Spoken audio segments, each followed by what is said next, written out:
Minista wa Kisomo Julius Ogamba Niwaumya Ukanyo Muvyu Kwi alama Makukwatikana na Syiko sya Ukengani wa Mutiani wa Kcse Aiweta Kana Nimauvikiiya Kwosewa Matambya ma Kimiao Ovamwe na Kuvutwa Kuma Wiani anena ki kauntini ya Mombasa kavindani kala watongo isya iseso ya kunenga na Mutiani ya Kcse sub kauntini ya Nyali vala ingi waweta Kana Nimauvikiiya na muvea wa koti kwikithia kana makwani ma Ukengani ni matwa yewa kwa mituki ni kana Matambya alama ilete mavikiiya Kwosewa Angelina Muse ena mauvombe yange.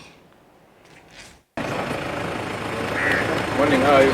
Ainene angaliko cia Nyali kavindani kala watongo iseso ya kunenga na mathangu ma Mutiani wa umuthi wa Kcse Minista wa Kisomo Julius Ogamba Niwaumya Kana Niwaumya kwekea onthe ala makutoa Syiko cia Ukengani nthini wa Mutiani u. Kwa hiyo naona tumeendelea vizuri, tumekuwa na visa kidogo hapa na pale, na vile nilielezea Wakenya ni kwamba ukipatikana na makosa wewe mwenyewe utashikwa na utapelekwa mbele, na kwa mujibu wa sheria kesi yako itapelekwa mbele, na tumeomba mahakama kwamba hizi makesi zote ambao zinahusika na maneno ya udanganyifu wa mitihani zifanywe kwa haraka, ndio wale ambao wanapatikana na makosa waweze kupata their punishment on time. Nukuwetekana ni Makukwatikana na muvea wa koti kukalata makwani ma Ukengani ni kana Matambya alama ilite mavikiiya Kwosewa kwitene vala ingi wawetekana alama Makukwatikana ni Nimauvikiiya Kuvutwa na pia kuenda mbele. Kama unapatikana, kama wewe ulikuwa mwalimu ama msimamishi wa center, kama unapatikana na makosa, kuenda mbele, hatutakubali wewe kufanya kazi yeyote katika sekta ya elimu. Ensure kwamba wewe umekuwa barred completely kutoka kufanya kazi kwa sekta ya elimu. Kwa hivyo tunawaomba Wakenya wote wawe na ile hekima, wawe na ile integrity ya kusema kwamba tukubalie watoto wetu wafanye mtihani ndio wapate ile grade yao ambao wana qualify naye kupata. Na huyo vani wawetekana Syiko cia Ukengani na ili kuhusiitwa mwaka une nini kukila miaka ya navu itina. Yes.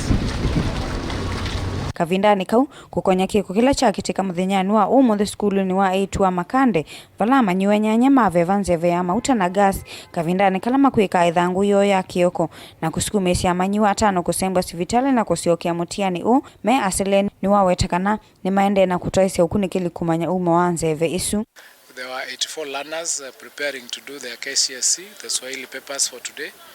And what happened is 8 of them were affected and they felt faint. 3 of them were given first aid within the premises and they recovered. But 5 of them did not recover that quickly. They were taken to the hospital and they were treated there. They are now back in school. They have been discharged and they have been given a clean bill of health. The source of the smell has not been established. The multi-agency team that was called here has gone on to do investigations, including within the surrounding industries that are around here, to confirm how they discharge their effluent and how they handle those noxious gases that they emanate. So that agency team, once they confirm whether the particular pungent smell emanated from any of those industries, they would be able to deal with them, including closing them.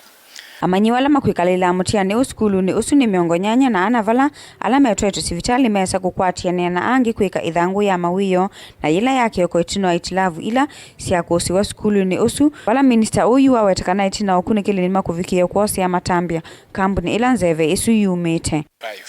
We don't know yet. The investigations are still ongoing and the team has gone to visit those industries to confirm whether it emanated from there, because the information that we have is that it moved like a wave, you know, it was like wind driven, and so but it did not come from the school. The gas, there's no leakage in the school, it was not part of that, it comes from outside this particular area, and that's what the government is going to establish, and once we know more we'll be able to share that information with you. Ngirivoti ya vilingi wa mauvo Kuma kauntini ya Mombasa, nita wa Angelina Muse.